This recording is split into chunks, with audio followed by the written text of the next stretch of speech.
ನೋಡಿ ಸ್ನೇಹಿತರೆ, ಯಾರಾದ್ರೂ ಕೇದಾರ ಟ್ರಿಪ್ ಮಾಡ್ಬೇಕು ಅಂದ್ರೆ ಯಾರಾದ್ರೂ ಕೇಳಿ ತಿಳ್ಕೊಂಡ್ ಬನ್ನಿ. ಸರಿ, ಕೇಳ್ದೇನೆ ಯಾರು ಬರಕ್ ಹೋಗ್ಬೇಡಿ. ನಾವು ಕೇಳ್ಕೊಂಡ್ ಬಂದು ಈ ತರ ಯಾಮರ್ ಕಡೆ ಇದೀವಿ. ಹಂಗೂ ನಿಮ್ಗೆ ಗೊತ್ತಾಗಿಲ್ಲ ಅಂದ್ರೆ ರಿಷಿಕೇಶ್ ಅಲ್ಲಿ ಒಂದು RTO ಐತೆ, ಅಲ್ಲೇ ಗ್ರೀನ್ ಟ್ಯಾಕ್ಸ್. ಬಟ್ ನಾವು ಇದು ಹೊಸತೂರು ಬಂದಿರೋದು, ಸರಿ ನಮ್ಗೆ ಗೊತ್ತಿಲ್ಲ. ನಾವು ಕೇಳೇ ಬಂದಿದ್ದು, ಬಟ್ ಕೇಳಿದವ್ರು ಯಾರು ಈ ತರ ಏನು ಹೇಳಲಿಲ್ಲ. ಈಗ ಬಂದಾಗಲೇ ಗೊತ್ತಾಗಿತ್ತು. ಒಂದಿನ ವೇಸ್ಟ್ ಆಗೈತೆ. ಕಸ್ಟಮರ್ ನಮ್ಗೆ ಅಡ್ಜಸ್ಟ್ ಆಗಿರೋದ್ರಿಂದ ಅವ್ರು ಅಡ್ಜಸ್ಟ್ ಮಾಡ್ಕೊಂಡವ್ರೆ. ಬೇರೆ ಯಾರಾದ್ರೂ ಆಗಿದ್ರೆ ಈ ತರ ಎಲ್ಲ ನಮ್ಗೆ ಇಲ್ಲಿ ಒಂದು ವೆಹಿಕಲ್ ಬಾಡಿಗೆ ಎಷ್ಟು? ಇಲ್ಲಿರೋದು ಒಂದು ವೆಹಿಕಲ್ ಈಗ ನಿನ್ನೆ ಅಕಸ್ಮಾತ್ ನನ್ ಗಾಡಿ ಹೋಗಿಲ್ಲ ಅಂದಿದ್ರೆ ದಿನಕ್ಕೆ 6,000, 10 ದಿನಕ್ಕೆ 60,000 ಕೇಳಿದ್ರು. ನಾನು ಬೇರೆ ಗಾಡಿನೇ ಮಾಡಕ್ ರೆಡಿ ಆಗಿದ್ದು. ಆಮೇಲೆ ಪಾಪ ನಮ್ ಕಸ್ಟಮರ್ಗಳು ಈಗ ಬಂದಿರೋದಣ್ಣ ನಿಮ್ಗೂ ಉಳಿಯಲ್ಲ, ನಿಮ್ ತಲೆ ಕೆಡ್ಸ್ಕೊಬೇಡಿ, ಒಂದಿನ ಲೇಟ್ ಆದ್ರೂ ಪರವಾಗಿಲ್ಲ, ನಿಧಾನಕ್ಕೆ ಹೋಗೋಣ ಅಂತ ಹೇಳೋದಕ್ಕೆ ಹತ್ರ ಸಪೋರ್ಟ್ ಮಾಡಿದ್ದಕ್ಕೆ ಫ್ರೆಂಡ್ಸ್ ಇವತ್ತು ಎಲ್ಲ ಆಯ್ತು.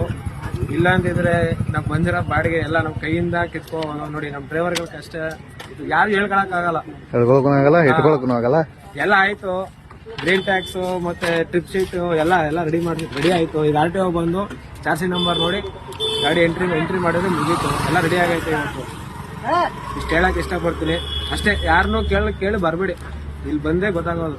ಯಾಕಂದ್ರೆ ಅವ್ರು ನೆನ್ನೆ ಹೋಗಿರೋದು, ಇವತ್ತು ಬಂದಿದ್ರೆ ಕಾನೂನು ಬೇರೆ ಚೇಂಜ್ ಆಯ್ತಾ ಇರ್ತದೆ. ಯಾರೇ ಬಂದ್ರು ಮೊದಲು RTO ಆಫೀಸ್ ಹೋಗ್ಬೇಕು. ಯಾರೇ ಬಂದ್ರು ಅಕಸ್ಮಾತ್ ನೆಕ್ಸ್ಟ್ ಕೇದಾರನಾಥ್ ಏನಾರು ಹೋಗ್ತೀನಿ ಅಂದ್ರೆ RTO ಆಫೀಸ್ ಬನ್ನಿ. ಅದು ಅಲ್ಲಿ ರಿಷಿಕೇಶ್ ಅಲ್ಲಿ. ಅಕಸ್ಮಾತ್ ಅಲ್ಲ ಆಗಿಲ್ಲ ಅಂದ್ರೆ ಹರಿದ್ವಾರ RTO ಬಂದ್ರೆ ಪಕ್ಕ ಆಗುತ್ತೆ. ಯಾರಾದ್ರೂ ಬಂದ್ರು ಫಸ್ಟ್ ಗೆ ಮೊದಲು ಕೇಳ್ಕೊಂಡ್ ಬನ್ನಿ. ಮೊದಲು ಬರೋದೇ ನಾವು ಇದೇ ಫಸ್ಟ್ ಟೈಮ್ ಬಂದಿರೋದು, ನಮ್ಗೆ ಗೊತ್ತಿಲ್ಲದಕ್ಕೆ ಈ ತರ ಯಾಮರ್ ಕಡಿದ್ವಿ. ಆಯ್ತು, ಎಲ್ಲ ಆಗಿತ್ತು, ಎಲ್ಲ ರೆಡಿ ಆಯ್ತು. ಎಲ್ಲ ಮಾದೇವ ಕರ್ಸ್ಕೋಬೇಕು ಅನ್ಕೊಂಡಿದ್ದ ಅನ್ಸುತ್ತೆ.